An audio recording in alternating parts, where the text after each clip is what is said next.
David Evans has just introduced the PIC TV Network AI VIP voice promo, and it's absolutely mind-blowing. Now, you can take your next event to a whole new level of awesomeness by getting the VIP voice promo.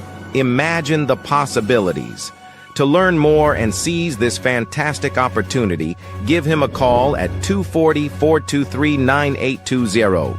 Embrace the tech revolution and get ready for some serious fun. Let's celebrate together.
love you, Edie. Come on, we love you, Edie. We love you. Love you, Edie. Love you, Edie. We love you, We love you. Edie. We love you, Edie. Love you, Edie. We love you, baby. Come on, Kenny. We love you, Edie. Edie, love you. We love you, Edie. Love you, Edie.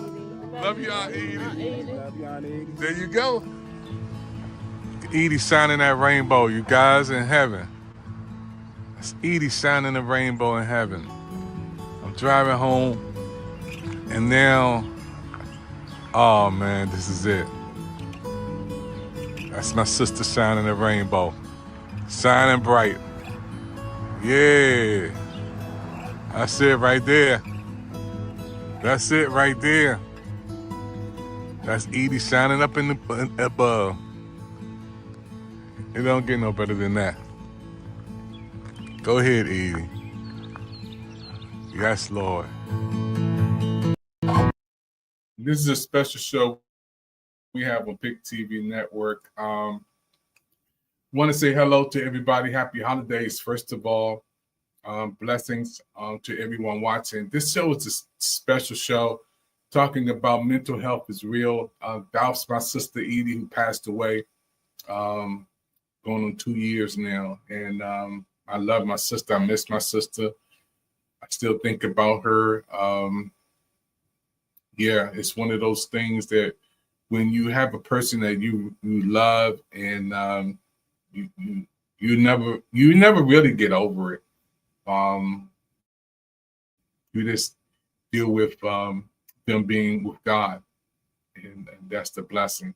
Want to say hello to everyone watching me once again. Thank you for tuning into the PIC TV Network special presentation today. Let me make sure my tie is like shining bright. I want to just make sure that we get the lighting up a little over there. You know, it's kind of weird when you do a television, you can see stuff on my side of the screen.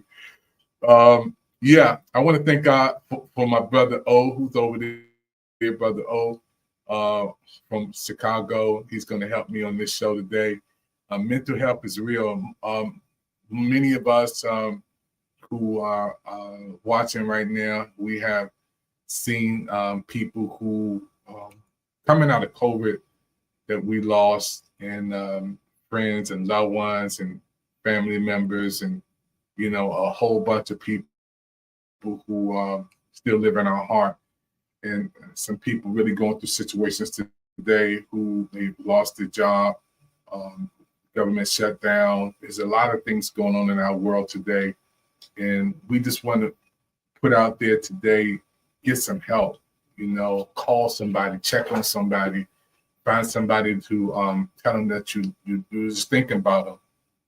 There's a whole bunch of people watching me right now on social media, but a lot of people just are not in the same upbeat frame of mind. Some people going through because, again, mentally, physically, financially, socially, emotionally, some circumstances may be going on in their life and they just need some help. And this is why we want to say to this broadcast today, mental health is real. Yeah, and we want to say thank you again for watching this PIC TV Network program. We also celebrating our 5th anniversary on Black Friday. We're going to come right back in a few minutes. I can see my brother O is on the other side. He's going to be helping me to come on in a few minutes. We are live on PIC TV Network. We'll be right back after this. Happy 5th anniversary to PIC TV Network. Happy 5th anniversary to the PIC TV Network. Happy 5th anniversary to the PIC TV Network. This is Dr. Crystal Morris, all the way from Dallas, Texas. Want to say happy 5th anniversary to PIC TV Network. Billy Edmond from Dallas, Texas, and I want to wish PIC TV a happy 5th anniversary. My name is Ella Anderson from Washington, D.C. I want to wish PIC TV happy 5th anniversary and keep going, Dr. Evans. We can't wait to see what you do. This is Dr. Rhonda Inwood, and I'm coming to you live. I want to give a very happy 5th anniversary to PIC TV Network and Dr. David Evans. You know what, you guys, just keep going strong. Sharon here from DC, and I say happy 5th anniversary to PIC TV and Dr. Evans. Hi, my name is Brittany Anderson from Austin, Texas, and I want to wish PIC TV Network a happy 5th.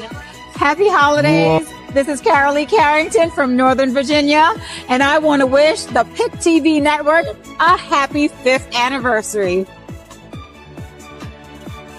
Hi, my name is Nakia. I'm from Boston, and I want to say happy holidays, happy 5th anniversary to PIC TV. Keep going, Dr. Evans.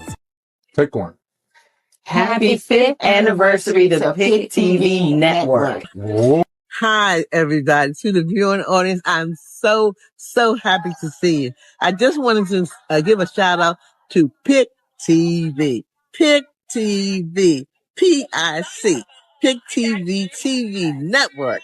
This is their 5th anniversary, and they've been doing a wonderful, fantastic job. And David Evans, who is the owner, Black Network, I tell you, he's doing fantastic things. He's with all the stars. He knows everybody. Everybody knows David. He's doing some wonderful things. He's here in Washington, D.C., and we joined him. Dreams, the Capital View.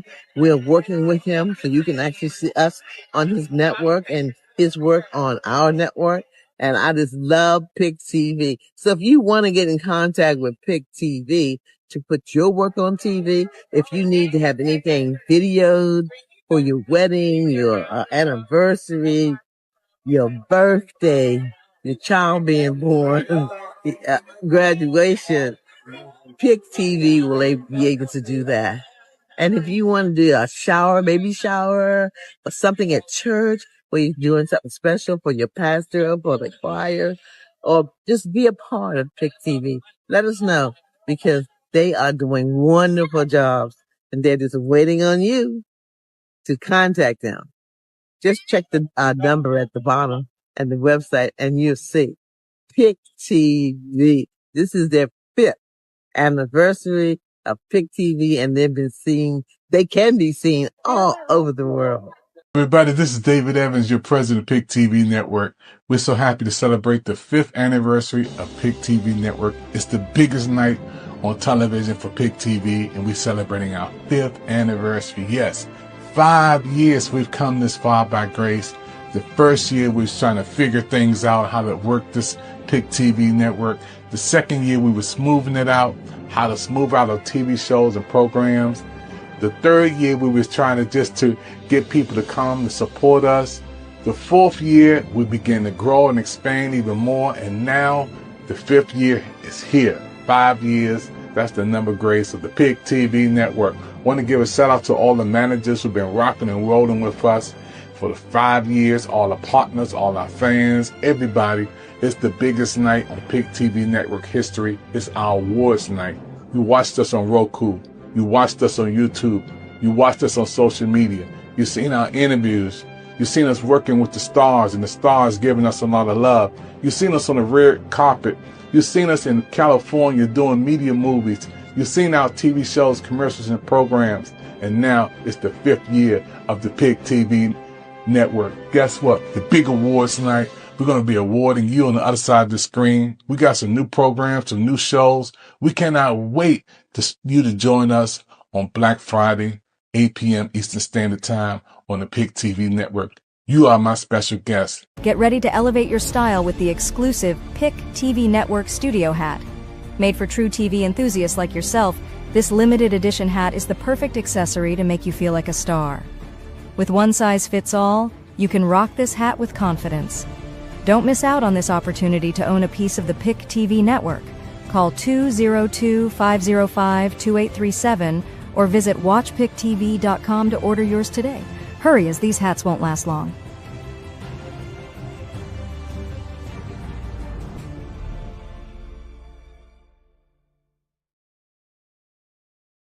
Hello, everybody. We're back here on PIC TV Network. I want to say hello to my brother O, who's on the other side of the screen. Hey, brother O, how you doing, man? I'm well. How about yourself, Dr. Evans? Man, I'm good to see you, man. You've been working around the world, getting Chicago ready and popping and rocking. I'm so proud of you, man. Appreciate it, man. Nothing but love, man. Brother O, this is the serious topic tonight we got on PIC TV Network. I want to say thank you, man, for helping me to build our Prison Freedom channel and shows, man. You got an award over there. I still got that big trophy for you. Yeah, man. Mental health is real. There's a lot of people today, Brother O is coming in a second, who are going through mental health challenges. We just seen one of the Dallas Cowboys, his life was, gone too soon, too short. People are really going through something, man, really coming out of COVID, especially in DC, man, where the government shut down. Brother O, can you just tell us, man, some of the things that we can do when you're going through this mental health crisis today? Yeah. Everybody is different as far as our experiences and so forth. But I think it's just about being realistic or being real with yourself about where you are, and then going out to seek help, whatever that might look like. Even if it's somebody that's close to you, because some people don't necessarily feel comfortable going to see a therapist. And so I would suggest that people do that. But if you don't really feel comfortable with that, if that feels, weird to you, odd to you, then there should be somebody close to you that you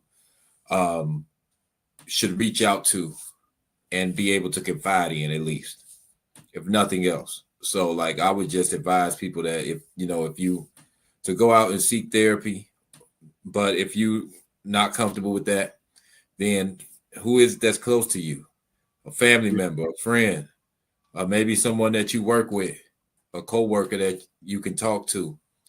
And sometimes that'll just get you through the day. That makes the difference sometimes on a person hurting him or herself, and then just being able to get through it, whatever they're going through.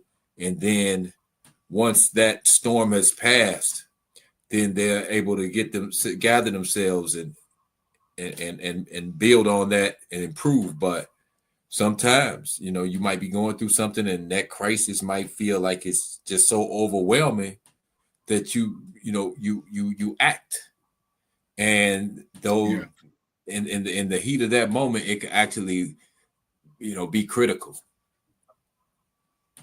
Yeah, that's real talk right there. But being in a situation in Washington, D.C., with so much stress going on in our city, man, with government being shut down, a lot of people are stressed out because trying to pay their bills, not getting their money on time, really going through circumstances and situations. And then there's other mentally, physically. I went to the doctor the other day. Matter of fact, I got to go tomorrow, and there's a copay. And I made that copay payment. Then there's another copay to get an x-ray. I was like, I just paid you guys upstairs on the 4th floor.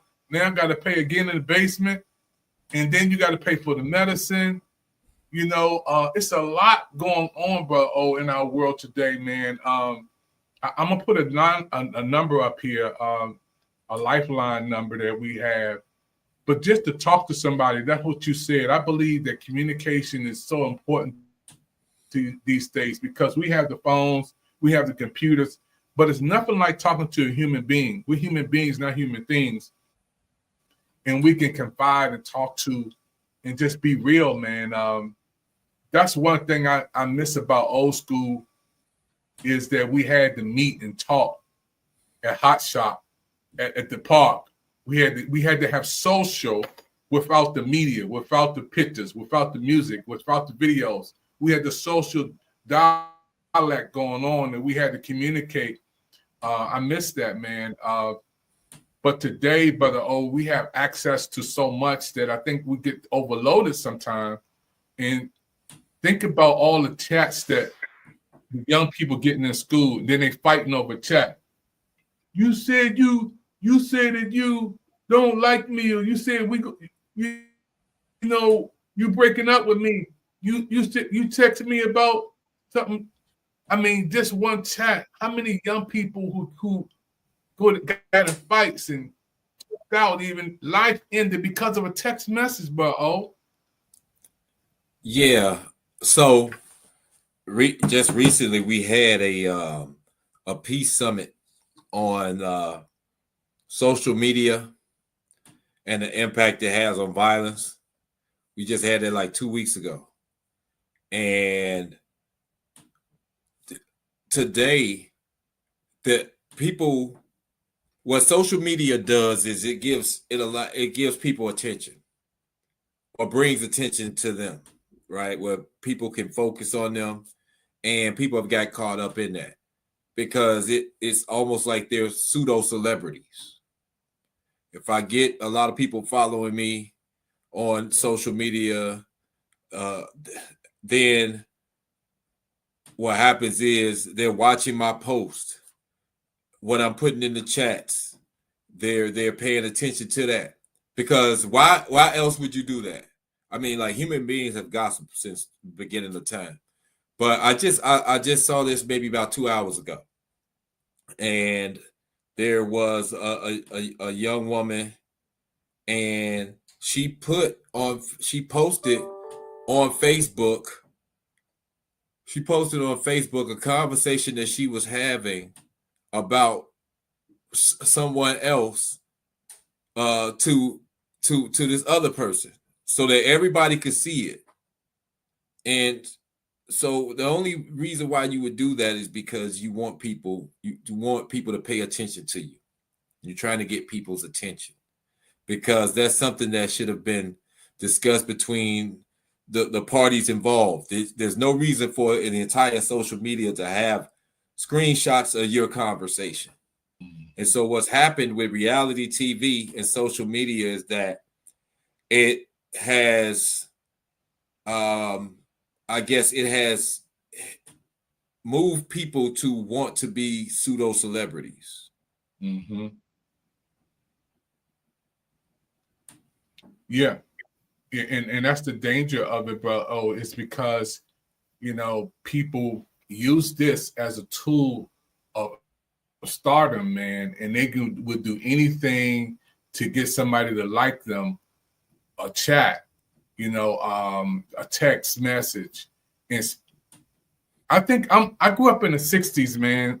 And when I look at social media today and I look at how people been programmed, even me, I've been programmed, and everybody else has a cell phone, all these apps on it, and it's an addiction that we all have. But this was never meant to control us. We were supposed to control it. And it's out of control when we're seeing today with mental health. My wife was at the hospital about 4 years ago. Her mom was in there, and it was about 11:30, 12 at night. A young lady walked in there, and she was in the emergency room, and my wife and her was talking, and she asked my wife to pray for her because her son was just 16 years old. He committed suicide. 16 years old. Over a text message or something happened with something on his phone, and it's checked out. It's so sad, Brother O, that a lot of the suicides, they're not even recorded. It would be amazed how many people, especially young people, have this device and they look at it, and when something is not like they want it to be, their brain registers and it hits them, and they just go off, man. And some older folks too, over fighting hours over text messages. It doesn't make sense to me, Brother O, that you're hitting a button and letting somebody control you that's not even in your presence. One text after another text, one text, fighting text, arguing text, fussing text. People's lives have ended over text message. Mental health is real.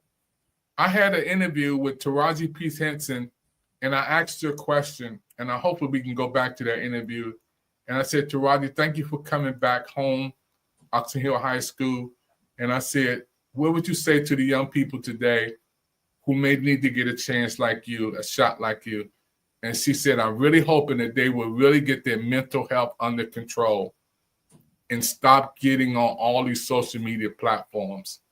And I was like, wow, this is real talk, because again, this is a device that never goes off, 24 hours a day, 7 days a week.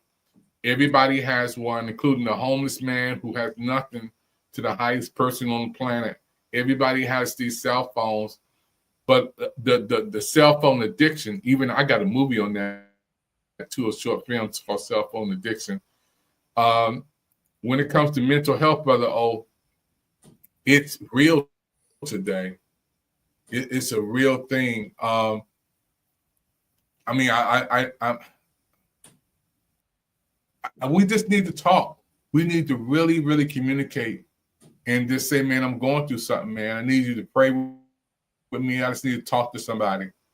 And hopefully we can talk some sense into somebody instead of talking negative and letting that negative vibe turn into hatred, rage, bitterness, anger, resentment, and talk to them to de-escalate, to diffuse the situation and not throw more coals on that fire. What do you say, Brother O? No, I definitely agree. Yeah. It's just, like I said earlier, and I see a lot. And sorry, I was a little distracted. There were some people that were, I guess, trying to watch it. Our interview right now. They were saying they were having a little difficulty, but anyway, I see a lot of what's going on right now that we're talking about as far as people not necessarily being being stable, having a lot of emotional breakdowns and outbursts. And I think that for one, years and years of like mental health, there's stigma behind it. So a lot of people didn't necessarily seek it. It wasn't talked about as much as it's talked about today. And even as much as it's talked about right now, we still, I don't think, have been successful in being able to incorporate it in the workplace. There has been some progress, but even in our schools, the school system. So I think that we have to really even, reevaluate the way that our public school system and some of our other institutions are set up, because we're seeing what we're seeing as far as like mental health and being a crisis, public health crisis right now, and it's not getting better. Even though we're talking about it more, it's not getting better. Just think about the suicides that we're seeing, but not even with just the suicides. When we see the mass shootings, the increase of mass shootings, and now we're seeing a surge in racism, a recent surge in overt racism, let's just say. And all of this is somehow connected to mental health. So I think that it's just about going back to the drawing board, some of our practitioners, some of our professionals, and figuring out how we can better incorporate mental health in our institutions that we already have in our country. And with that being said, even some of the funding for mental health, but other programs too that I feel like would help us with the mental health crisis, and even the mental health field in itself, right? It's not just one thing. So you could say, hey, seek treatment for mental health, seek therapy. But then there are other things that would help or assist in that as well. And so we have to look at all these other things that would assist in that, because when you start cutting certain types of programs in our community that are trying to help us stay balanced and stable, along with not properly funding therapy, mental health in our communities, then you're not helping the problem. All you're going to do is basically, cause it to increase. Yeah. So it's just about everybody being serious, taking a serious approach when it comes to mental health. Yeah, that's real, brother. Oh, somebody watching right now, you're watching our show today, me and Brother O talking about mental health is real. And if you want to get in touch with someone today in a professional level, you can chat 988lifeline.org.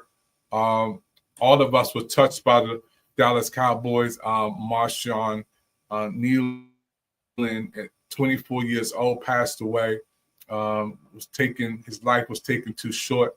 And this was a football player, Brother O. NFL, man, just to make it to the NFL and to achieve what he achieved on top of the world, just scored a touchdown, just was in on football, and just on Monday Night Football before the whole world, scored a touchdown, and then 3 days later he's gone. I don't know, brother. Oh, that thing hit me, man. I was like, how in the world, man? But you never know what somebody's going through. All money can buy a watch, but can't buy time. Money can buy books, but can't buy brains. Money can buy bed, but can't buy sleep. You know, sometimes we value the title of a person, Brother O, the position of a person, but we forget about who that person is inside and never know what they're really going through.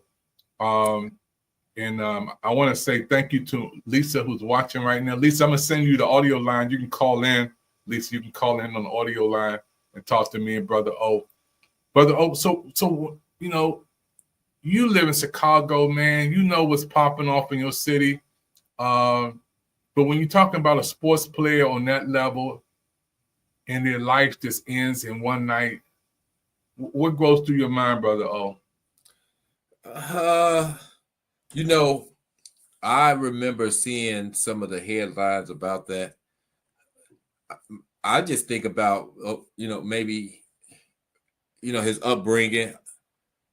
I don't know much about his upbringing, but you know, that comes to mind, like, you know, what was his upbringing like? Because what happens is you have, and I don't know anything about him, but I do know that these are some cases with athletes and entertainers. They, you know, they come from households or communities where there are issues, and they become the exception, or they're able to escape because they have talent. And so because their talent has propelled them to a certain level, to people on the outside, it seems as though, you know, their life has been fixed. But if they've been dealing with trauma and what we call ACEs, and ACEs means adult childhood experience. I mean, adverse childhood experiences. So if you have these ACEs that have not been properly dealt with and addressed, then you carry that into your adult life. And so just because you can play basketball, or because you can sing, or do these other things very well, and then you are able to make a lot of money doing that, and move into nice homes and so forth, that does not negate the fact that you could be carrying some trauma with you from your childhood. So I think that's something that we're not looking at. We're looking at the tangible things, but not the intangible things. And, you know, the guy right here, Dr. King, he said that, you know, a nation that spends more money on military defense, on weapons, is approaching spiritual death. But not just, and we know that violence is something that is part of our culture, but not just weapons, not just violence, but even materialism. He talked about that as well. You know, materialism. And a lot of us are chasing these things. We have a culture of violence, and then we have a culture where we're chasing money in order to try to validate ourselves, or even buying toys, these tangible things. And then that's supposed to make us feel good as human beings, but that's not so. What it does is it can make you, these things make your life convenient, but they don't heal you. Yeah. But some people, they come from experiences or lifestyles where they may have experienced some type of trauma, some type of pain, and then this seems like it's an escape, making a lot of money, becoming famous, being able to buy an expensive home, expensive cars and clothes. And after they've done that, they still have to sit with that pain. They still have to sit with that trauma. And they've never been, a lot of them have never been taught that this is the inner person is what you're supposed to, that you need to focus on just as much as the outer. Yeah. The outward things. And we have a principle in Dr. King's philosophy of nonviolence: avoid internal violence of the spirit as well as external physical violence. So it's talking about the inner man. And you have to address that inner man, because you can have all these things going on in the physical that that manifest in material world that are going well. But all of that will come crumbling down if you are not balanced, if there's not an equilibrium within. Yeah, brother. Oh, so are you saying, man, that it may not be a big difference between somebody who is homeless on Skid Row and then somebody who has a multi-million-dollar lifestyle? This person outwardly may not have hardly anything, but they can still be struggling from the same inner mindset issues. Are you saying that, Brother O? Are you saying that the same mental things that may be going on with somebody who has nothing can be the same mental things that's going on with somebody who has everything? Well, okay, so let's look, and everybody is different once again, okay? So where do you find bliss? Where do you find happiness? In fact, right now I'm going through what they call circle training. It's called circle training, and we talk about your safe space. Where's your safe space? Where's your happy space? Right? What gives you joy? And do these things really give you joy? Once again, right? Do cars give you joy? Does sex give you joy? Does money give you joy? What they do is they give you gratification, but it's temporary. Ecclesiastes, a book of wisdom, talks about that, how these things are fleeting. But if you don't really know who you are, and you are not happy with who you are as a person, then those things are just really cosmetic.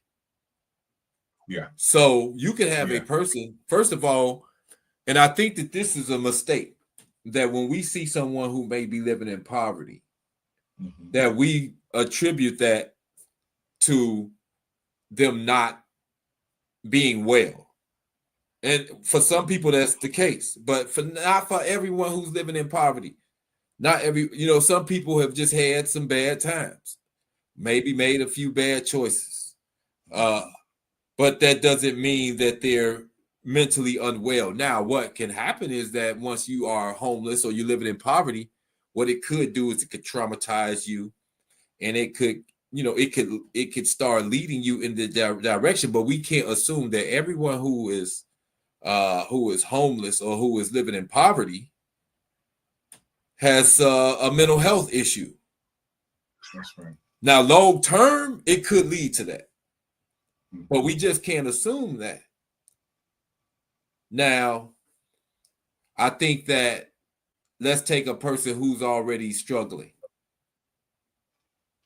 It can exacerbate it for a person who's might be on the brink, or who's already struggling, or carrying some type of trauma, or have some self-esteem issues.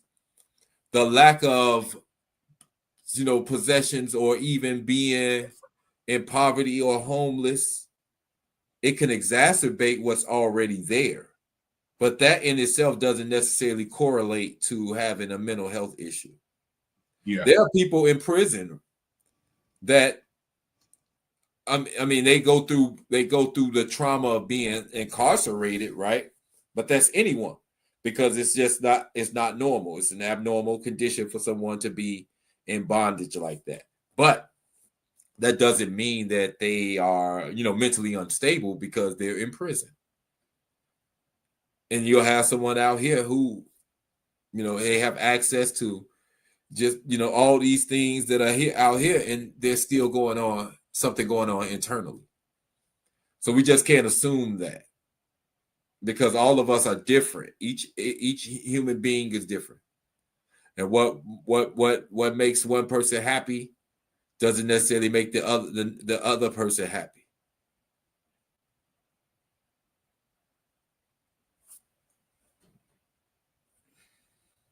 We have a special presentation going on right now, folks. Those who are watching, this is the PIC TV Network presentation with Brother O. He is our PIC TV Network business manager from Chicago, award-winning show, the Prison Freedom Show. My name is David Evans, your president of PIC TV Network.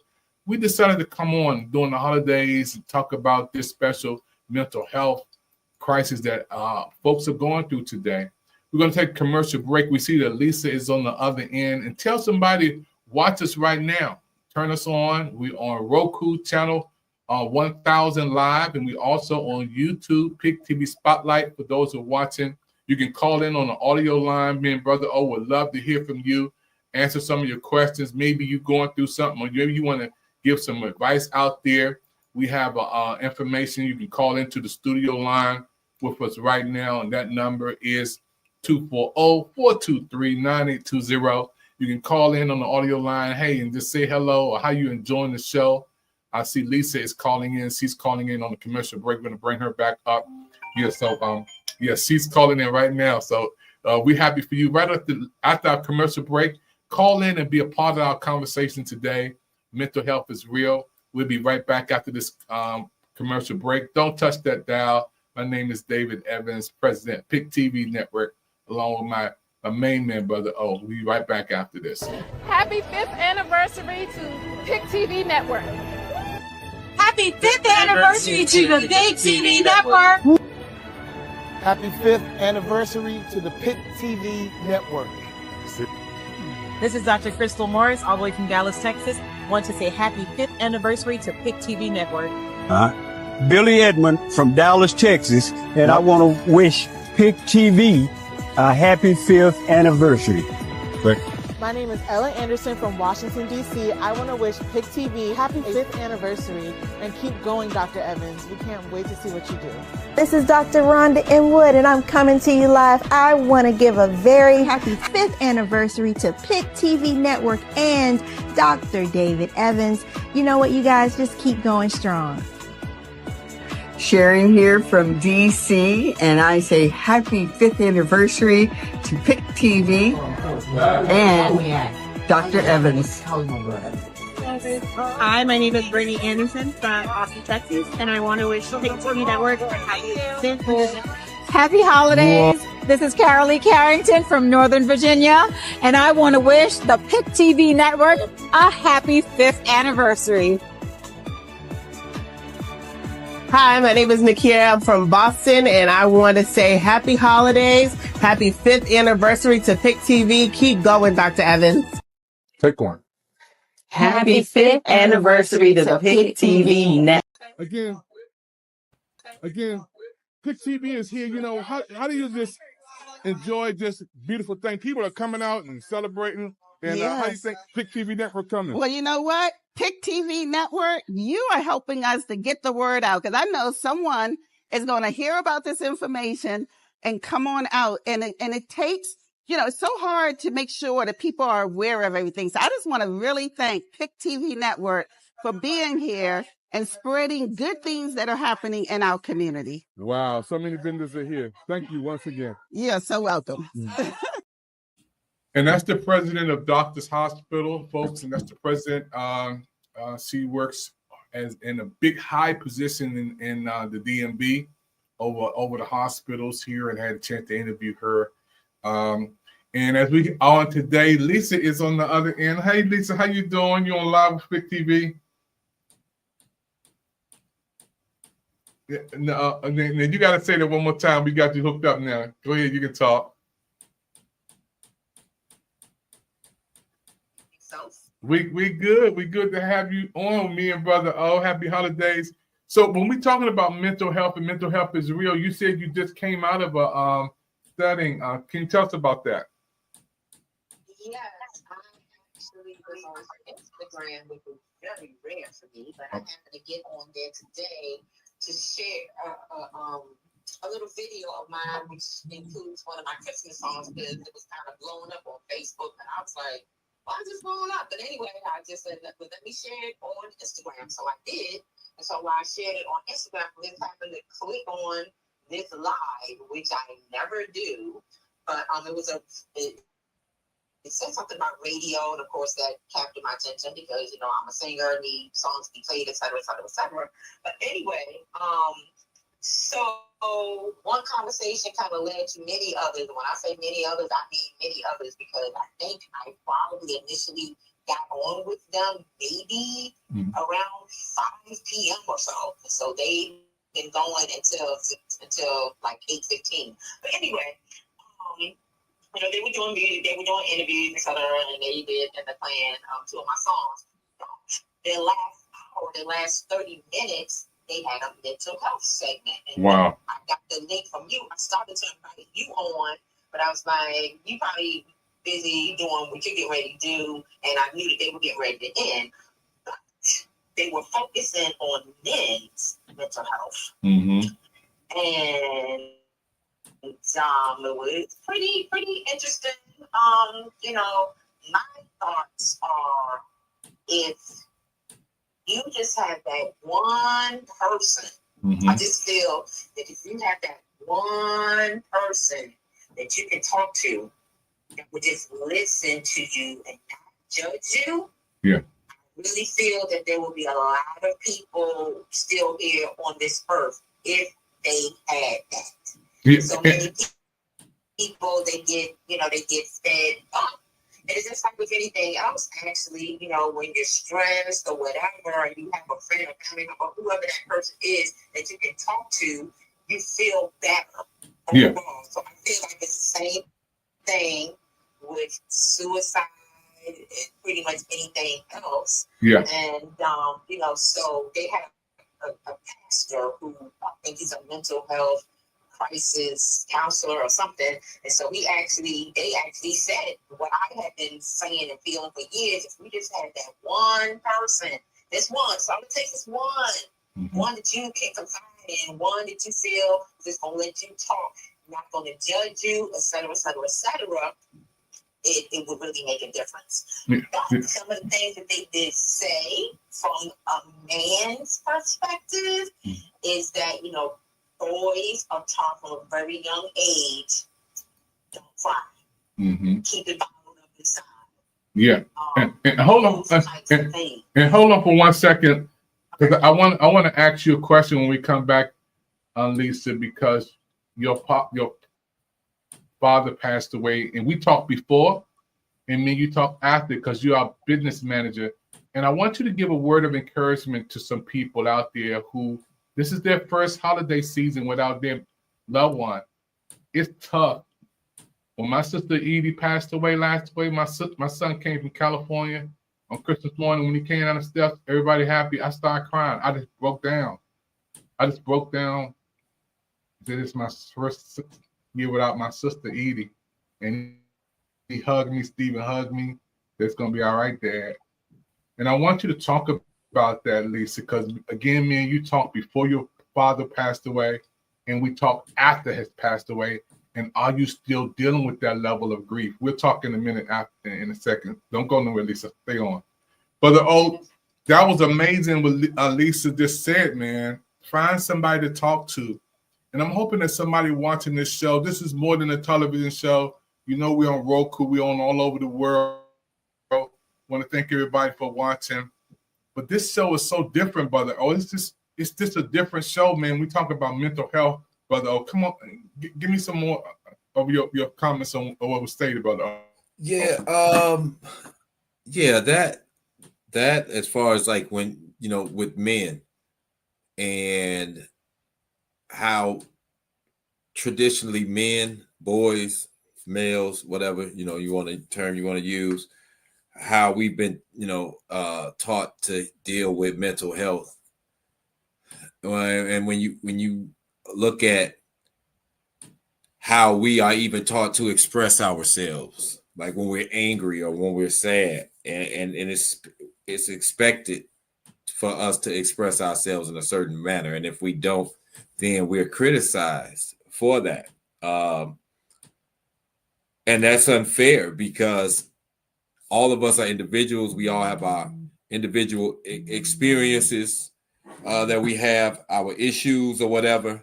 And so to suggest that everyone should deal with a problem the same way is just unfair. And another thing that I'm seeing a lot on social media is just the battle, the gender war that you see a lot. And a lot of these podcasts where people are giving up bad information about relationships, men are supposed to be this way, women are supposed to be that way. And I think that also is like contributing to, the mental health crisis, because we all need one another. And, both genders, we all need one another. And it's not just even as far as in a romantic sense, but, men and women in our society need one another. But when you have, these different platforms where they putting one group against the other, now what it is just continuing to bring about a divide. And we can't have a village. We can't have a true village. Right. We have this constantly going on. And I think that is also contributing. There's always been, the battle of the sexes. Yeah. But now it's been it's been taken to another level because it's been monetized to have these gender wars on social media. And you have all these people that are giving this advice, and some of them aren't even living by it. There have been people who've been exposed that they're pandering to one group, they're putting out this type of information, and then when you look into their lives, or sometimes something happens, and then we begin to see like, hey, that person was a fraud, or that person was putting up a facade. But so for some people, they can take it as being the gospel, because these people, they have these personalities and they have these huge platforms, and they're not helping the situation with men and women, but especially with some of the youth that are coming up and growing up and seeing this, because this is where a lot of them are getting their advice from. They're not necessarily getting it from their uncles or their aunts, their mothers, the elders, grandmother. They're getting a lot of this advice from people who are, entertainers or pseudo celebrities. And it's not good advice.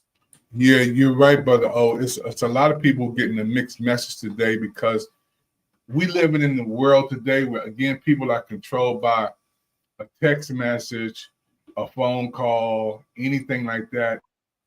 And 25 going into 2026, it's only getting worse, man. We got so much technology today where we can push a button and everybody is a journalist. Everybody is has their own opinion of stuff, man. And anything, fake news travels sometimes faster than real news. You know what I'm saying?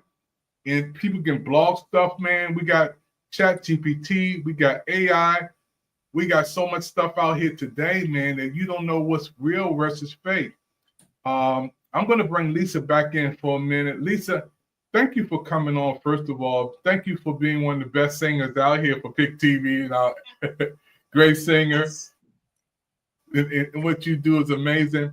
Lisa, talking about mental health, I know Pops passed away, and we were talking about him. You going to see him in the hospital, checking on him.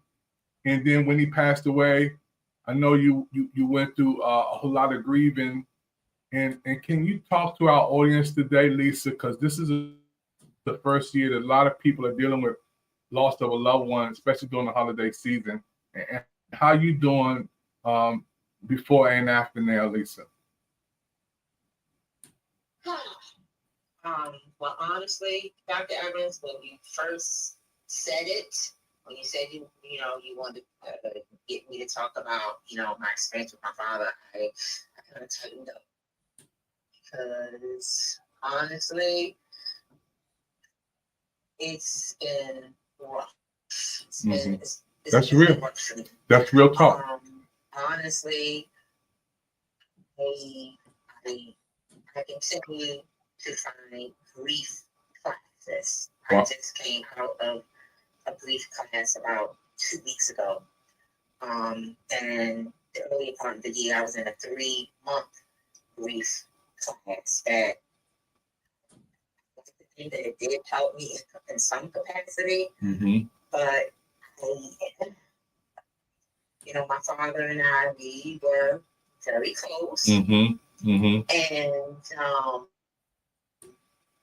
of course, his passing was definitely one of the worst experiences of my life. But I think I shared with you the circumstances that surrounded it with the person that he was married to, who did everything in her power to keep me specifically from seeing my father. So all the things that she did, which was so unnecessary, so uncalled for, that is the thing that I just cannot get past. And I think I shared with you, she took out a restraining order, a protective order against me to keep me from coming to the house. When my father passed away, because it was a restraining order, even though she put it in his name, but her name was attached. So I didn't even know if I was going to be able to go to my father's funeral.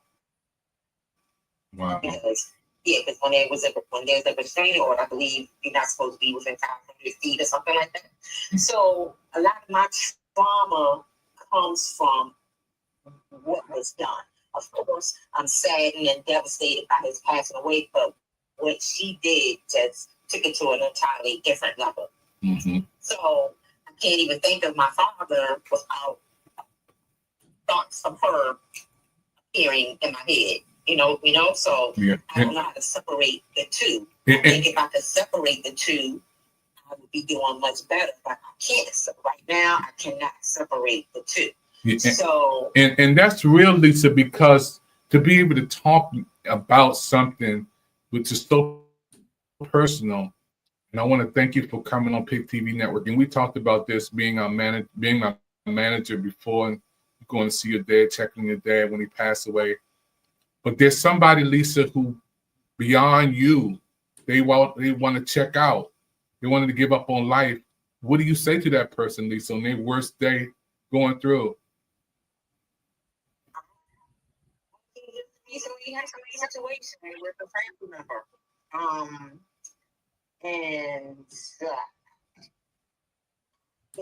He wasn't with me. He was with his girlfriend, and his girlfriend, was calling me because she had called the police not to arrest him, but with hopes that they would take him to the hospital and keep him. That did not happen. They came and got him, but the hospital released him. And the very next day, he was threatening he was going to go jump off of this bridge, and he was just doing a bunch of crazy stuff. And so she had to go back to court again, and this was on a Sunday. She had to go back to court to get some temporary something through the magistrate to do the same thing that police had done the day before. But this time, because when they took him to the hospital, the police, of course, he was, going nuts because, when he saw the police come, he thought they were there to arrest him for some other stuff. But she was really, she called them to take him, hopes that they would keep him in the facility. And when she mentioned suicide, they did. So while that day, when she's calling me, all then I know how to do is I'm like, okay, well, let me call the suicide hotline. Well, let me tell you, and this is something that I started thinking, it needs to be way more resources, because I call the suicide hotline, and I'm thinking that they're going to be able to to direct me to some people or an organization or something that he could go to, or they could come to him. It's none of that. I'm not gonna say it doesn't exist, but she was doing everything she could. I was reaching out to the one, the one organization, the suicide, whatever, hotline or whatever. And it was like, nothing no one could do. So what I don't know what you would do other than again trying to talk to this person, talk this person down, because I do believe, in most circumstances, if they feel like they have someone that they can trust and confide in, and that they genuinely care, if they give themselves some time, and I know, when someone is talking suicide, they might have a gun to their head or whatever. That's every second is crucial. Yeah. So and I love what you're stating, Lisa, because this is real talk. While we talking on this line, how many people are checking out? How many people really just at that point that you're stating? And I want to bring Brother O. Brother O is stating around the holidays, there's more people that are depressed. I thought we saw be Christmas and Thanksgiving and New Year's, but there's so many people. Brother O, come on and comment on what they're feeling during this time. I mean, there are various things. Like obviously, like if there's someone that's close to you that you've lost, for a lot of people, it's very depressing because the season, like for instance, like let's say Thanksgiving or Christmas, it's starting to snow in a lot of places. So and then you see the Christmas lights and things like that. And then that brings back, memories that you had with people that were close to you. And so for a lot of people, and it makes them depressed, the season. But then also during those times, expectations. And if there are people who are expecting certain things from you, like for instance, let's say is a struggling mother or father or whatever, and they don't have the means to be able to provide the way that they want to for the people that they care about, that'll make them depressed as well. And so looking at all these things, obviously when you lose someone, but then even what society says that you're supposed to provide during Christmas and on these holidays, like these material things. And it's really about people coming together. It's not so much about spending all this money, and it's fine if you have these things. But what has happened is that with capitalism, it has commercialized these moments. And so now there's that pressure to be able to, come out of your wallet and spend so that you be able to live up to these expectations of this picture that's been painted around these holidays. And that's all the spirit of Christmas, the spirit of Thanksgiving. All of these things have been lost and they've been caught up in, materialism. And I think that also contributes to, mental health crises for some people during these times.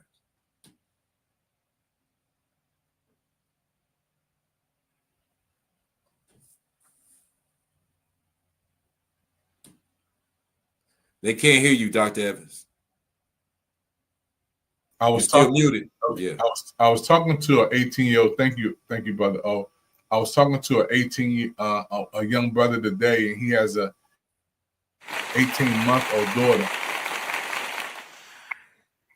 Thank you. And he was saying he needs some stuff for her for Christmas. He doesn't have a job. He's doing the best he can with what he have. And I told him I was going to help him out. I was going to help him to get some stuff for his kid and be there for him. And I think, Brother O, when you think about, like you said, the pressure of getting items for people and those who don't have anything to give, to share something, man, to share some love with somebody. We adopt some families, Project Smiles. You helped us to help some people over the holidays here. But I think more than anything, we need to communicate with people. Mental health is real. Brother, when we come back after the commercial, I want you to talk to some brothers and sisters who are watching who may have a loved one in prison. What does this moment feel like? Because you've been there, you've been on the other side of the wall. How do they get through this time? Do we send a letter? Do we send a card? Do we do a call? What does that letter mean, Brother O? What does that call mean, Brother O? On the other side of the wall, my godson, Raymond, he's still in there. It's been almost 25 years. I'm going to talk about that when we come out after the other side of the break. Folks, you're watching a special presentation on the PIC TV network. We're so happy for all of you.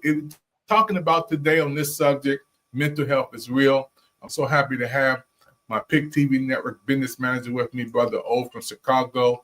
He leads the Prison Freedom Channel on our network and giving some great advice. I want to thank Lisa for calling in. She's our manager for PIC TV network from Virginia. We'll be right back after this. Happy 5th anniversary to PIC TV Network. Happy 5th anniversary to the PIC TV Network. Happy 5th anniversary to the PIC TV network.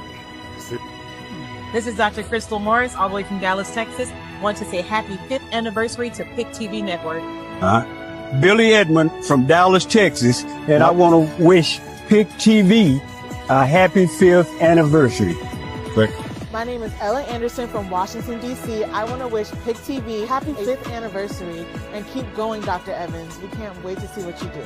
This is Dr. Rhonda M. Wood, and I'm coming to you live. I want to give a very happy 5th anniversary to PIC TV Network and Dr. David Evans. You know what, you guys? Just keep going strong. Sharon here from DC, and I say happy 5th anniversary to PIC TV and Dr. Evans. Hi, my name is Brittany Anderson from Austin, Texas, and I want to wish PIC TV Network a happy 5th. Happy holidays. This is Carolee Carrington from Northern Virginia, and I want to wish the PIC TV Network a happy 5th anniversary. Hi, my name is Nakia. I'm from Boston, and I want to say happy holidays, happy 5th anniversary to PIC TV. Keep going, Dr. Evans. Take one. Get ready to elevate your style with the exclusive PIC TV Network Studio Hat. Made for true TV enthusiasts like yourself, this limited edition hat is the perfect accessory to make you feel like a star.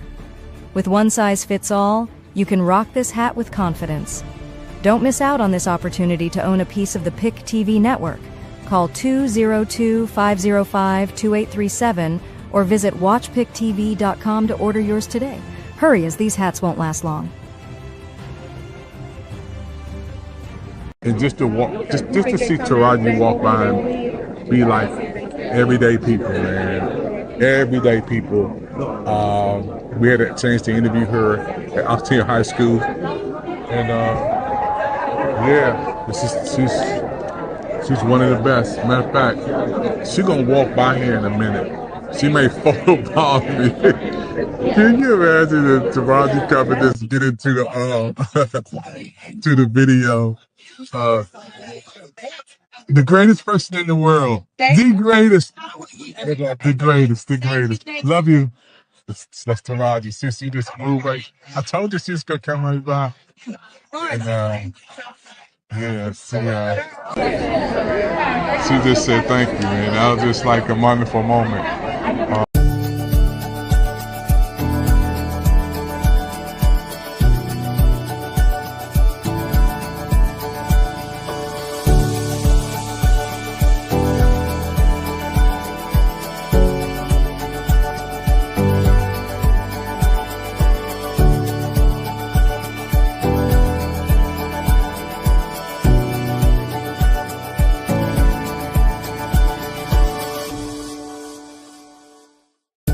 The virtual search is on worldwide for kids to be on upcoming PIC TV Virtual Kids Party Show this fall.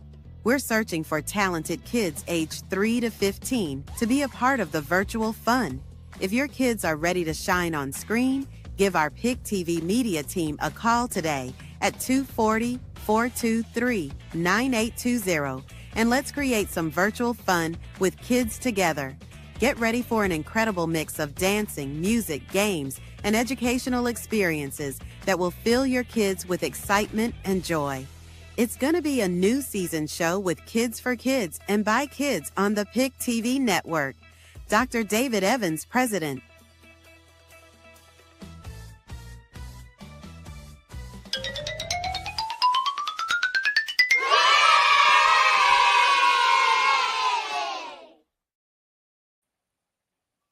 Hey everybody, thank you for tuning in once again. PIC TV Network. We're right here back with Brother O from Chicago, my right-hand man. Brother O, this is a real sensitive subject today that we're talking about. Mental health is real, but it has to be talked about, especially in the holiday seasons. Brother O, I want to ask you, and I want you to, this is not, we don't have any script. We're not rehearsing this. This is live from you to the world, to the screen. Brother O, tell people on the other side of the screen, may have a loved one in prison, may have someone who's going through a situation right now behind the wall. How important is a phone call, a card, some correspondence, especially during the holidays, Brother O? Yeah, it's very important. The holidays, once again, they're attached to certain types of emotions, certain type of feelings and experiences.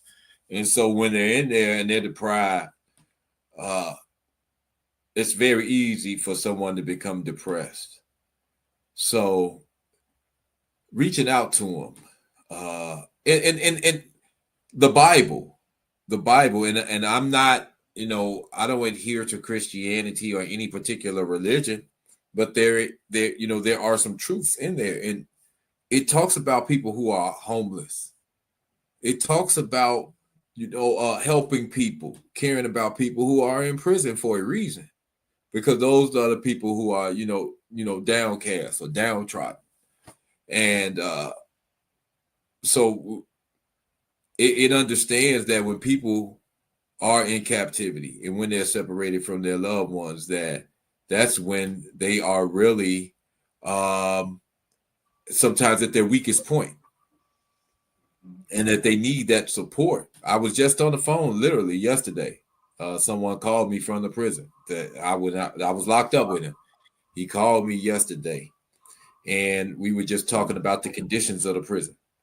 And he was telling me, some of the issues that he had, and that he wanted the world to know what was going on and how he was being deprived. He felt like he was being oppressed. And for a lot of people, they don't have that outlet to have someone to talk to them. And a lot of them, some of their people have abandoned them. And some of their family members, some of their friends, especially if you've been in there for a while. That guy, he's been in there like 27 years, I believe. And so you can just imagine a lot of people have moved on from him that were once in his life. So it means a lot to send somebody a card, to visit them if you can, to pick up, not necessarily call them, because you can't call them in most of those places, but accept their phone call. It's it goes a long way, and it could be the difference between somebody actually self-harming in there. I saw a lot of people who they harmed themselves. And a few of those guys didn't even make it. Unfortunately, that the harm that they were inflicted upon themselves ended up being fatal. So it's important if you know someone that is a family member or someone that was close to you that you grew up with that's in there, just check on them, because sometimes that's all that some people that's all that they need. I asked a brother, that was his second time calling me, and the first time he called me, I asked him, I said, "You need anything?" He's like, "No, I don't need anything." And so that showed me that he just wanted someone to talk to vent to about what he was going through. And some of those guys, they don't. Now, some people do. Some people do need some things in there to help them get by. But something like that one brother, he said he didn't need anything. He just wanted to, talk to me and let me know what was going on with him. But it's difficult because you're in a place regardless of whether, and everybody in there are a lot of people, especially in Illinois. I think that we have, if I'm almost certain that when it comes to wrongful conviction lawsuits, I think Illinois leads the entire nation, man. And that's something to think about, because when they think about people who are incarcerated, they immediately think that these people are guilty. They've done something, they deserve to be where they are. But I know a lot of people who have been wrongfully convicted. Some have come home. There are some who are still in there. And so you can't even assume that just because someone is behind bars that they are guilty for what they've been accused and convicted of. So don't even, we can't even go there. There are too many cases of people who have been wrongfully convicted and had those sentences overturned.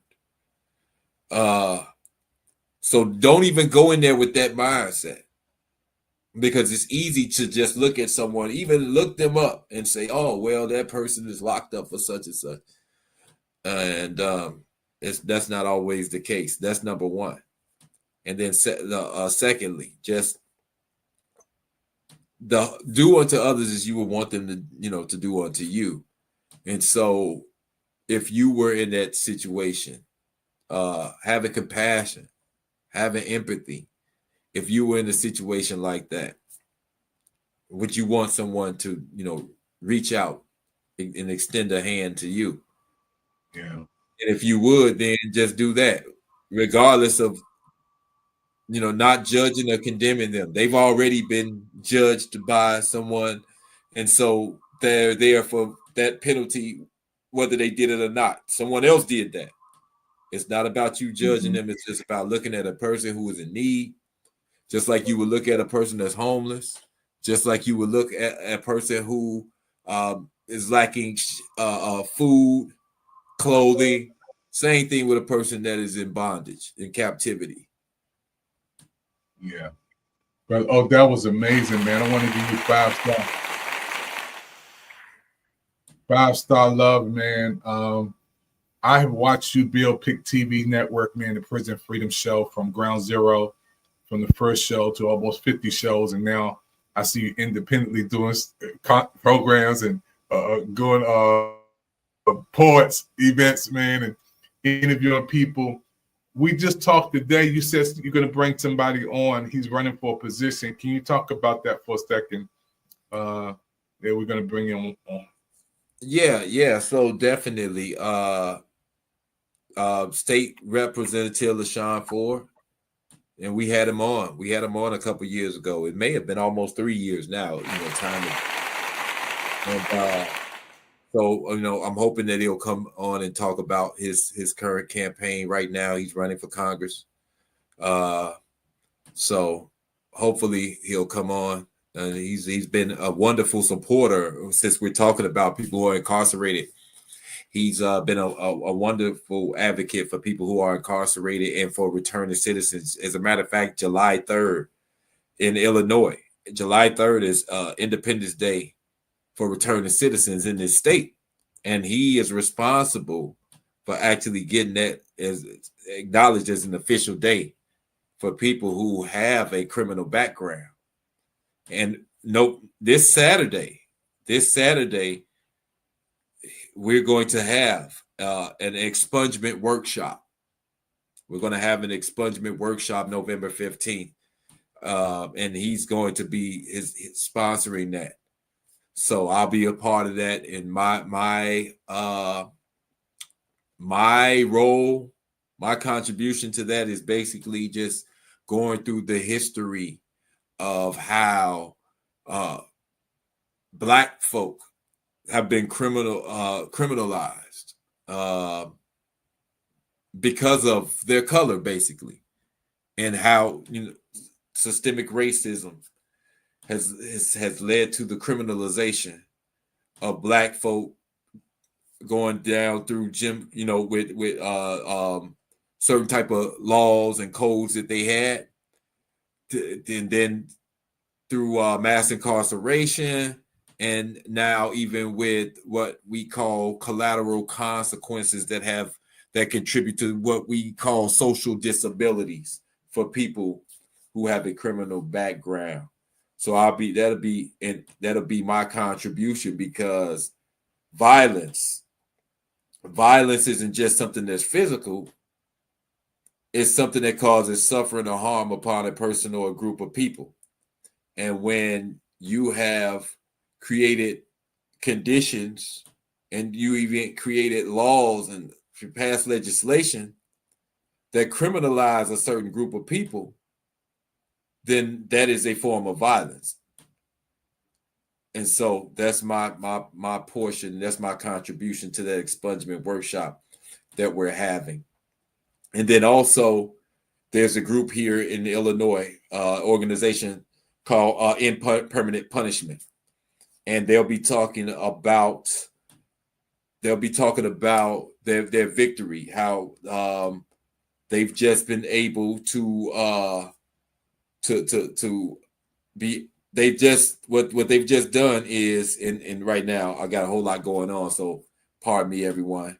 Had a long day, but Thursday on the 13th, they'll be talking about how they have been able to gain the victory with the helping with people get their record sealed, basically. And for instance, like when you go in to look for a job, and they're able to go back if you have a criminal record, and then they see that you had something that occurred or that's on your record 15, 20 years ago, even though you might have changed your life, you may have gotten certain type of certificates, certain type of degrees, but then they could go back and they can look at that and see that. And then obviously what happens is a lot of people who are qualified because of something that happened a very long time ago that's on their record, what happens is they don't end up getting the job because of that, because people see that and then they discriminate against them. So now that they've basically made it so that even though law enforcement can still see it, state police can still see it, but when it comes to an employer, they won't be able to have access to that. And so what it does is it gives people a second chance, a legitimate second chance, because if you have served your time and you paid your debt to society, then that should not be held against you. It shouldn't be, but we know that it still is in many cases. And so what they've done is they've been able to get it passed so that they won't be able to see that. If you go in there and you have all these different things on your resume that you've done, that you've accomplished over the years, that qualify you to get that particular job, to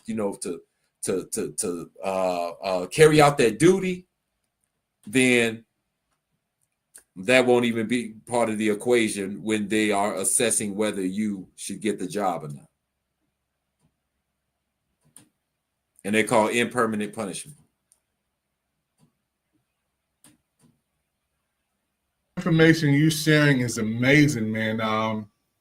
That's why I love having you on PIC TV Network. We just connected with our Instagram audience that's going to come in for our last 15 minutes. I want to say happy Veterans Day to everybody who's veteran, serving in our country. I want to give a lot of love out to you.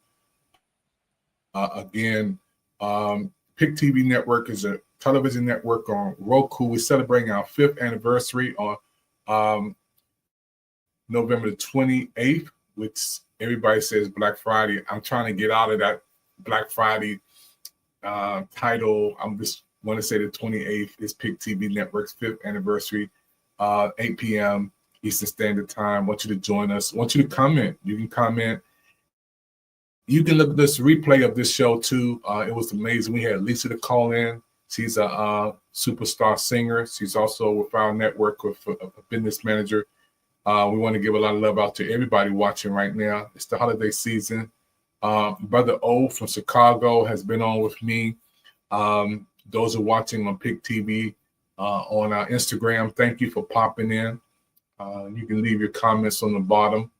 We want to say a thank you to our audience. Also on YouTube, PIC TV Spotlight, thank you for watching. And on Roku, channel 1000 Live. 90 million viewers around the world have Roku products and homes, barbershops, nail salons, beauty parlors, restaurants, churches. Everywhere there's a Roku TV, you can watch us and our shows on PIC TV Network. We're going to take a commercial break. We'll be right back. And those who are watching right now, thank you for tuning in.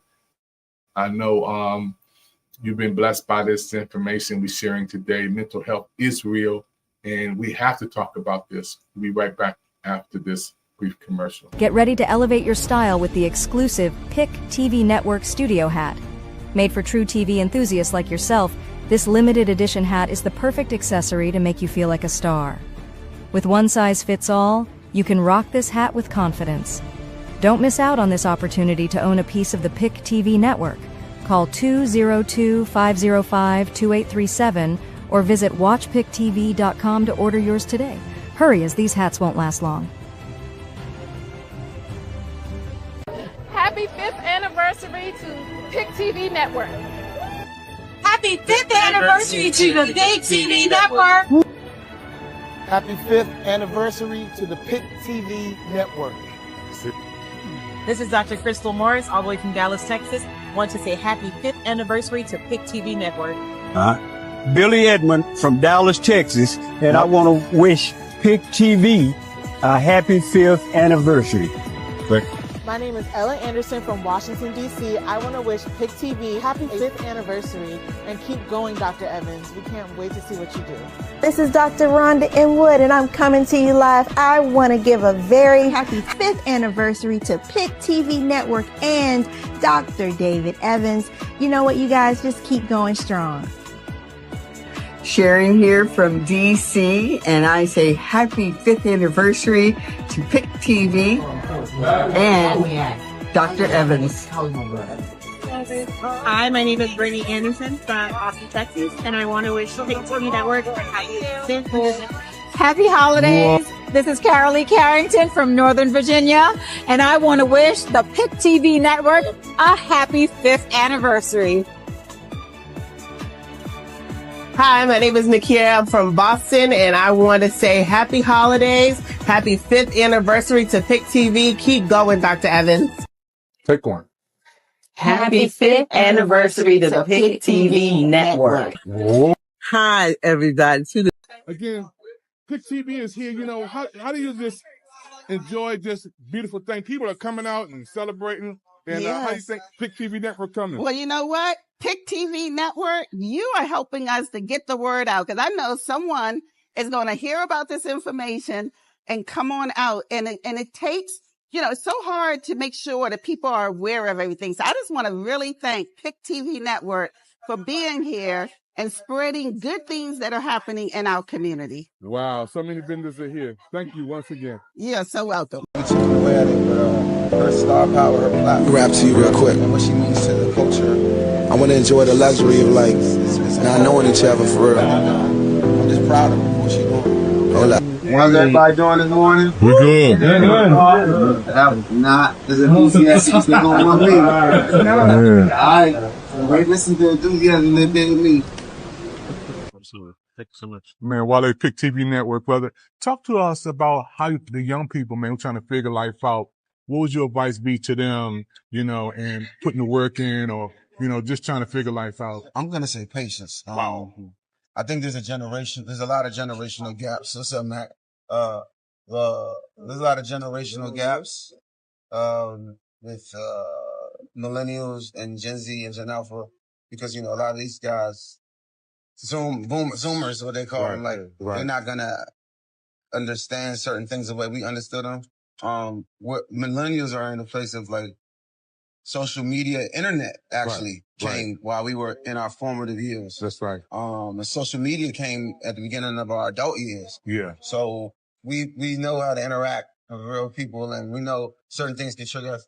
There's going to be a little epidemic probably at some point where the younger generation ain't going to really know how to they ain't going to know what's really bothering them. Right. You know what I'm saying? Because of if we don't really like focus on wellness amongst the youth as well. Like, you know what I'm saying? It's a hot topic right now, but like what's going to happen if something drastic happens with social media, right? And like these people are living their lives, they don't have any friends, they don't have any people outside of the internet. Like, how can we regulate the expectations in their mental health? You know, so I would tell them the younger me or any younger person is just patience. Like, you guys are growing up in a unique time when we had COVID and you didn't have friends for years, and you know you got to give yourself some grace and have some patience with it. You're not just gonna wake up happy every morning. Man, it's beautiful, man. How proud of you, Taraji, coming back to home to give this man do something like this? For as long as I know T, I've just been like, when we gonna do something back home? Wow. I love that. I love it though because you know people ask me the same thing. Yeah. On a macro, this is macro. You know what I'm saying? People ask me when I'm gonna do something on a macro, and you know we chipping away at it, but her star power, her platform, and what she means to the culture is just it's appropriate right now, and I think I'm just proud of her for what she's doing, and I'm just happy that she invited me. I need it. Thank you, Alec. And just to walk, just to see Taraji walk by and be like everyday people, man, everyday people. We had a chance to interview her at Octavia High School, and she's one of the best. Matter of fact, she's gonna walk by here in a minute. She may photobomb me. Can you imagine if Taraji coming just get into the to the video? The greatest person in the world. The greatest. The greatest. Love you. That's Taraji. Since you just moved right. I told you she was gonna come right by. And that was a surreal moment. Taraji P. Henson and the Boris Lawrence Henson Foundation is about mental health.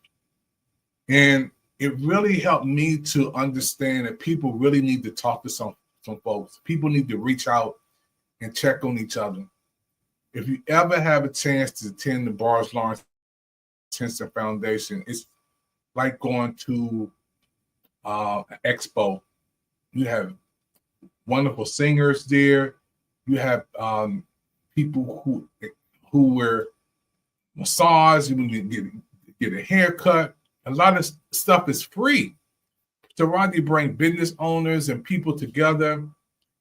People be talking about mental health. Experts are there.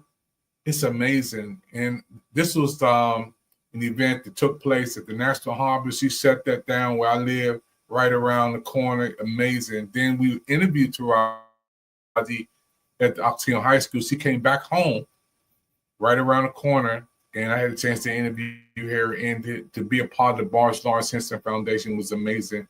Want to give a lot of love out again to all the fans, especially our brothers and sisters who love Marshawn, Nealon from the Dallas Cowboys.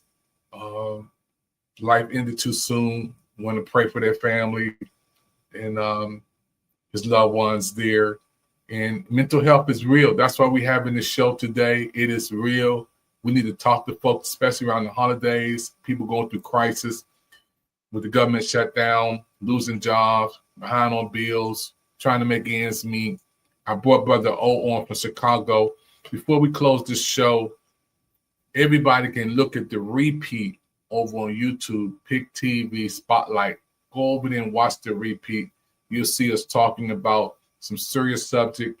If anybody's watching us right now, you need to reach out to someone professional. Chat 988lifeline.org. Please talk to someone. You're not alone.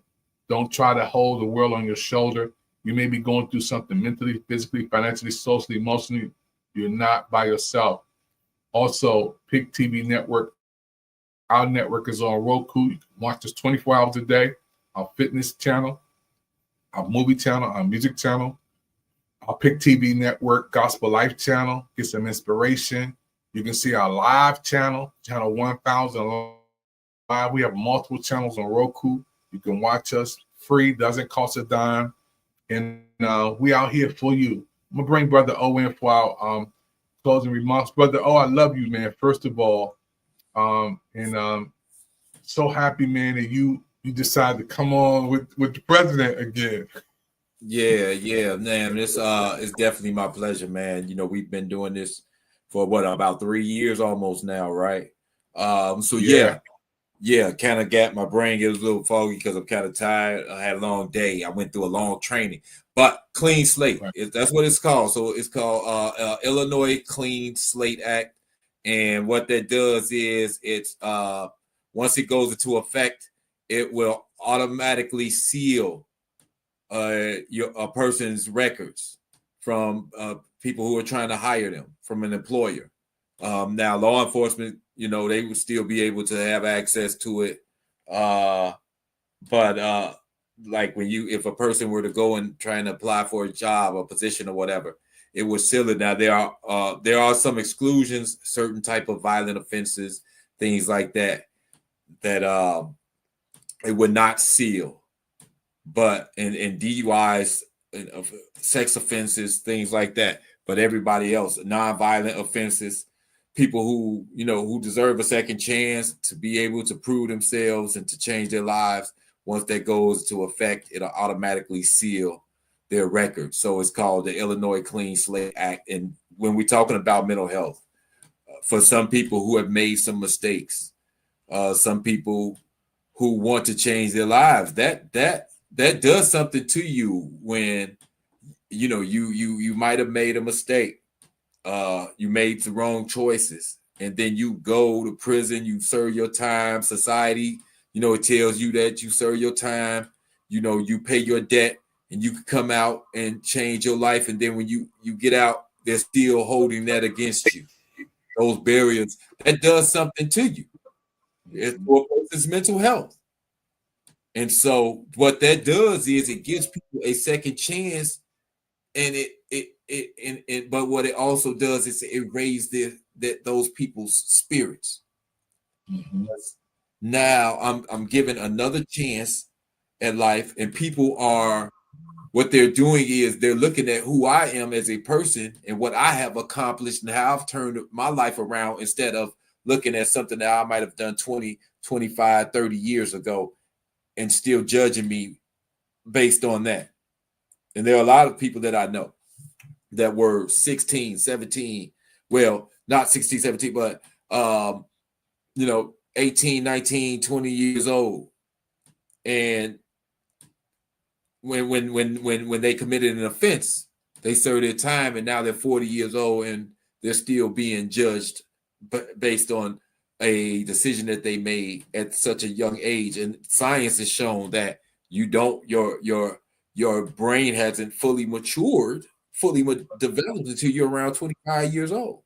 And yet we're still looking at people who were 16, 17, 18, 19 years old.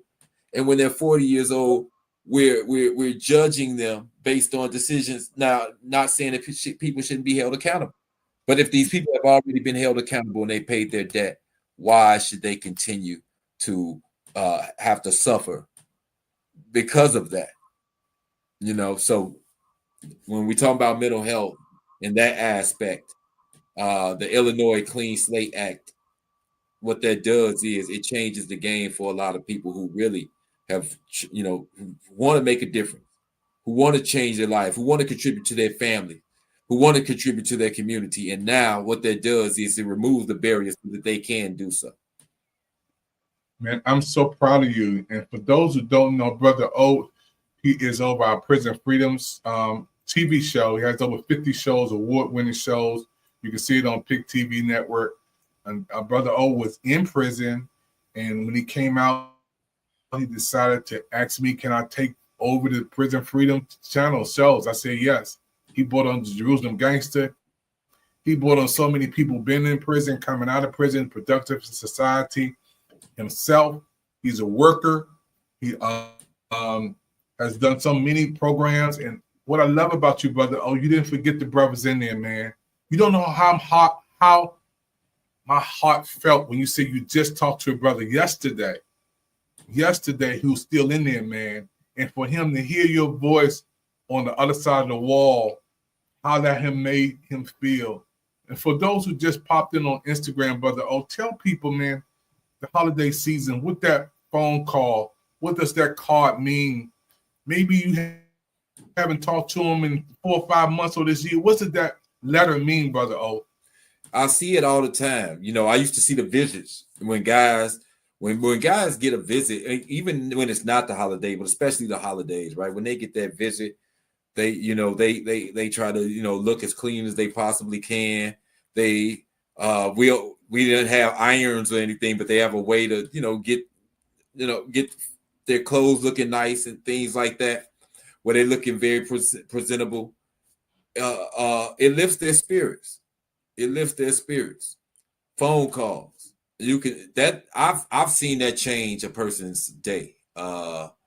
Being able to have access to someone on the outside that they care about, they're looking forward to, hearing their voice. I've seen it lift their spirits, and I've also seen it go the other way when they were denied.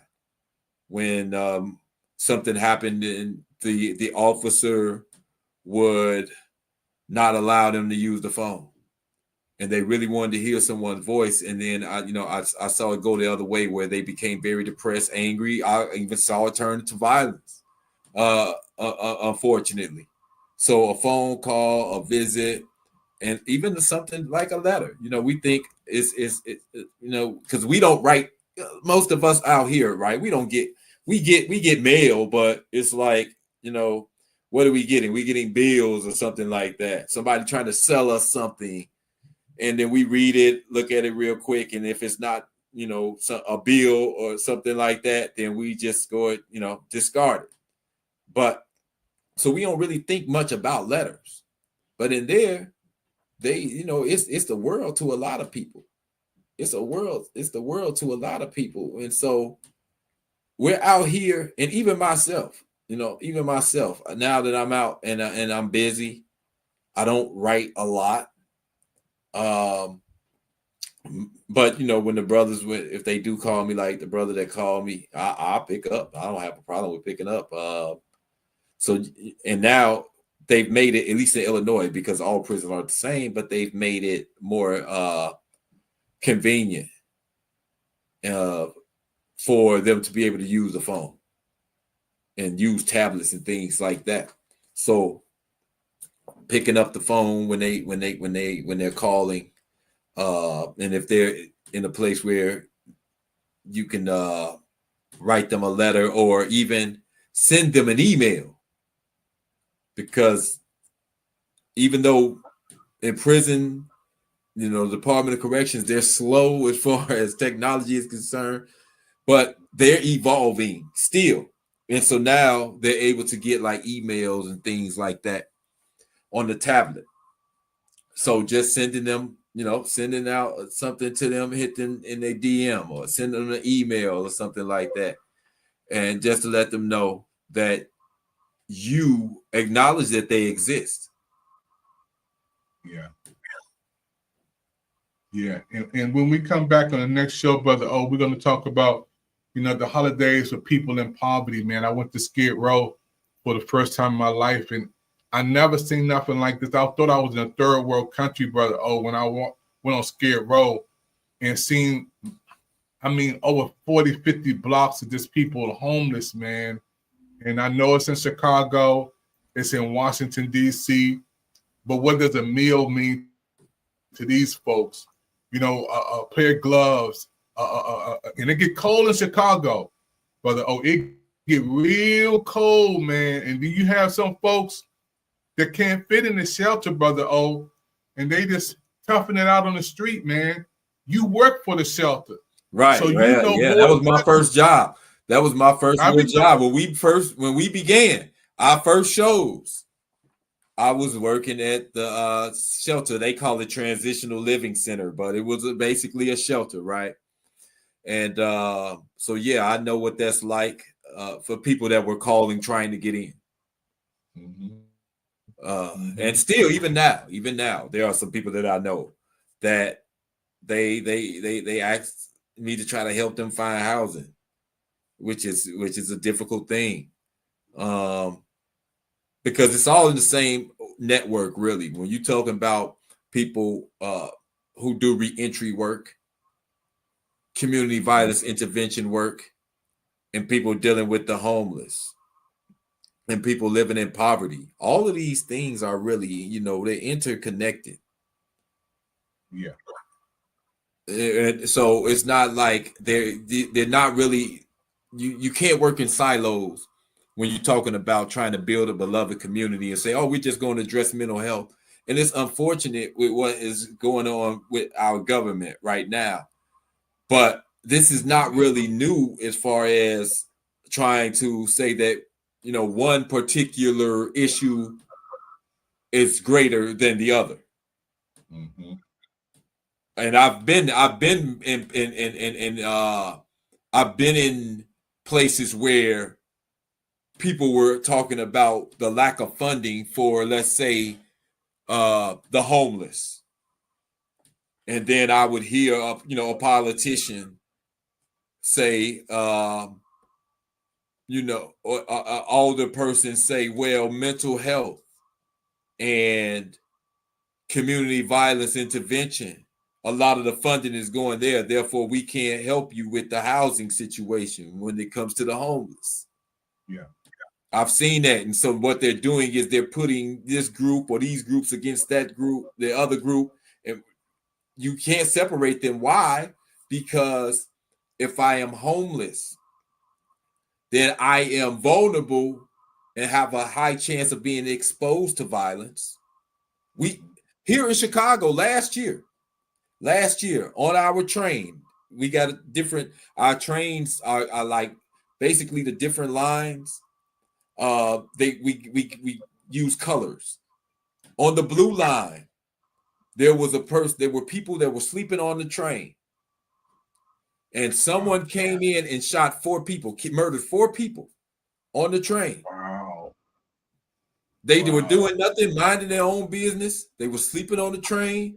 And I see a lot of people sleeping on the train. I take the train all the time, the bus and stuff like that. 4 people were murdered on that train, man. So when you are homeless, then you are vulnerable and you're exposed to violence, right? Mm-hmm. But then even when you're hungry and you're desperate, you may have to, you may feel compelled to commit a crime. And so when you put people under these conditions and you saying that, that other things need to be addressed because they're more important, they're not looking at it as that they're all connected. And so if I'm homeless, well, then my mental health, once, we talked about that. How does that affect my self-esteem and my mental health, right? And so homelessness, mental health, violence, poverty, all these things, they're interrelated. Yeah, man. And it's amazing how we've been blessed to be able to communicate and be on, have a heartbeat for this on PIC TV Network, man. I want to thank you so much. And those who are watching right now, this is a special segment. Please, those on Instagram, I see all the comments popping in. Go over to YouTube, watch the beginning of this. We've been talking over an hour now on mental health is real. We have to do another series, brother. Oh, we got to come back on, do part 2 and some more series on this subject, man. Thank you for coming straight from work. I don't know if you ate anything, man. Give him some love, but you came right on the set, man. You came right in the studio. Yeah. Unfortunately, I ate when I was downtown before I got on the metro. So that held me down. So I'm okay. I'm decent. But we've had many times. We've had many times when we've been on, and I remember we did like maybe we did shows back to back sometimes, and both of us was just talking about how we were hungry, So, but today I was able to eat before I left from downtown.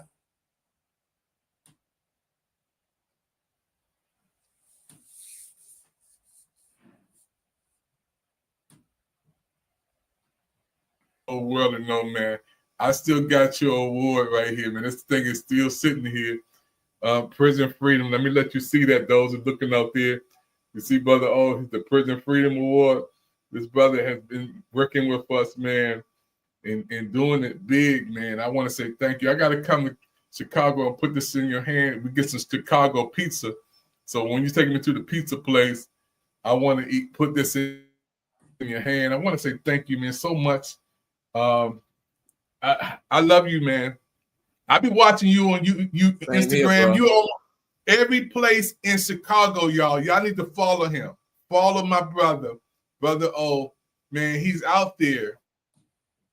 Man, you got to give us a poem before you close, man, because you know you want a poet contest or something, man. You got to give us a poem before we close, and we'll shut the show down.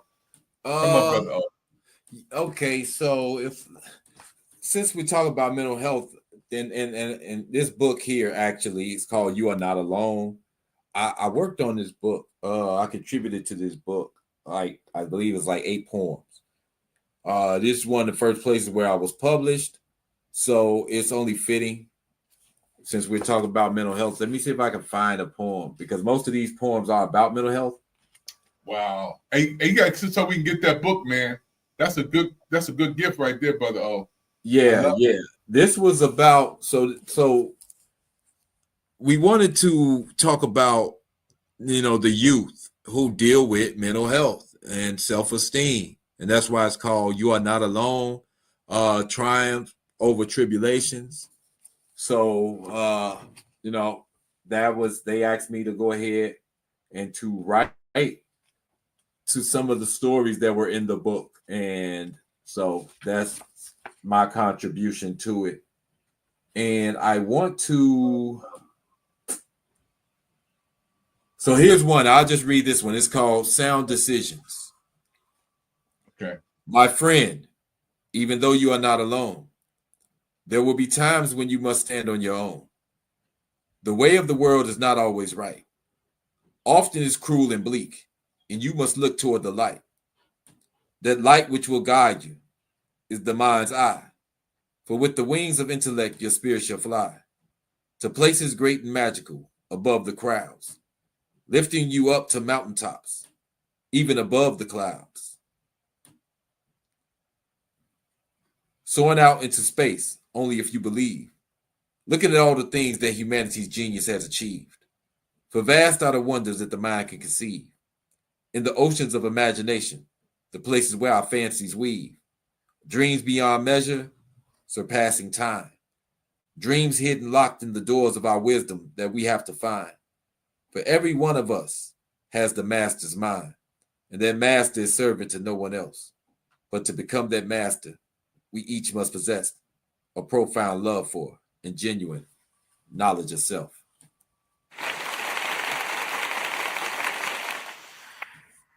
One and only, Brother O. Want to thank everybody for watching the show today. It's been amazing. It's been a blast. Please go over to YouTube right now. You can watch the repeat of this entire show, and you can take some notes and get in touch with us. PIC TV Network. We are your network on Roku TV. You can watch us right now and support PIC TV. We support it because of people like you watching our programs and supporting our programs.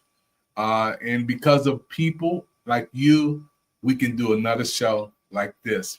You can get in touch with us, scan that QR code, the PIC TV Network, or you can call our studio line if you want to give a donation. We have something called Project Smiles where we give back. We adopt 3 families. We already got one of the families we're going to be giving to throughout the holiday season. Your donation, your contribution will be a blessing to helping others. This is more than just a television network. We're about the people. It's the People's Investment Channel. That's what PIC stands for, the People's Investment Channel. On November the 28th, the day after Thanksgiving, we're going to celebrate 5 years, our 5th anniversary. We hope you can join us on our audio line or watch us on YouTube, PIC TV Network Spotlight, or Channel 1000 on Roku to see our programs. I want to thank our special guest, Brother O, for being with us again. Lisa for calling on in. You can watch us again on PIC TV Network. Until next time, God bless you. May heaven smile upon you. keep your faith alive. We've all been hurt at some point, even abandoned. Many of us have done the hurting ourselves. We get to the point where we don't trust anyone, nor do we feel worthy of being loved by anyone. Then there's that one person who just doesn't give up on loving you. Their love is unconditional. Their love stays long enough for you to heal. And then they promise to never leave. That's love you can count on. God's love. Happy 5th anniversary to PIC TV Network. Happy 5th anniversary to the PIC TV Network. Happy 5th anniversary to the PIC TV Network. This is Dr. Crystal Morris, all the way from Dallas, Texas. Want to say happy 5th anniversary to PIC TV Network. Billy Edmond from Dallas, Texas, and I want to wish PIC TV a happy 5th anniversary. My name is Ella Anderson from Washington, D.C. I want to wish PIC TV happy 5th anniversary and keep going, Dr. Evans. We can't wait to see what you do. This is Dr. Rhonda Inwood, and I'm coming to you live. I want to give a very happy 5th anniversary to PIC TV Network and Dr. David Evans. You know what, you guys, just keep going strong. Sharon here from DC, and I say happy 5th anniversary to PIC TV and Dr. Evans. Hi, my name is Brittany Anderson from Austin, Texas, and I want to wish PIC TV Network a happy 5th. Happy holidays. This is Carolee Carrington from Northern Virginia, and I want to wish the PIC TV Network a happy 5th anniversary. Hi, my name is Nakia. I'm from Boston, and I want to say happy holidays, happy 5th anniversary to PIC TV. Keep going, Dr. Evans. Take one.